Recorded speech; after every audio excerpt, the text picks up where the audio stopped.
আম্মা জান আয়েশা রাদিয়াল্লাহু তাআলা আনহার সাথে বিষ্ণু ইসা ইসলামের ঝগড়া হতো মাঝে মাঝে। তো একবার ঝগড়া হলো, বিষ্ণু ইসা ইসলামও রাগ, আম্মা জান আয়েশাও রাগ। তো বিষ্ণু নবী বললেন, আয়েশা ঝগড়া করে আর কতক্ষণ থাকবো, আসো মিটমাট করি। আয়েশা রাদিয়াল্লাহু বললেন, ঠিক আছে মিটমাট করুন। তো বিষ্ণু ইসা ইসলাম বললেন, মিটমাটের জন্য কারে ডাকবো? ওমরে ডাকি। কয় না, ওমরে না, ওমর অনেক রাগে, আমার ডর লাগে।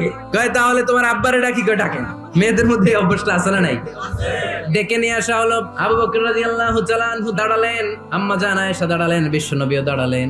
বিশ্বনবী বললেন, আয়েশা তোমার আব্বা আসছে, এবার ঘটনা খুলে বলার পালা, তুমি বলবা নাকি আমি বলবো? আম্মা জান আয়েশা বললেন, আপনি বলেন, তবে ওয়ালা তাকুল ইল্লা হাক্কান, যেটা ঘটছে ওইটাই বললেন, মিথ্যা কথা কইেন না। আবু বকর রাদিয়াল্লাহু তাআলা আনহু রেগে মেগে আগুন, কি এই কথা তুমি কেমন করে বলো? বিশ্বনবী কি মিথ্যা কথা কখনো বলবে? রেগে মেগে দিলেন মেয়ের গালে এক চড়। বাবার হাতের থাপ্পড়কে আম্মা জান আয়েশা উল্টে বললেন।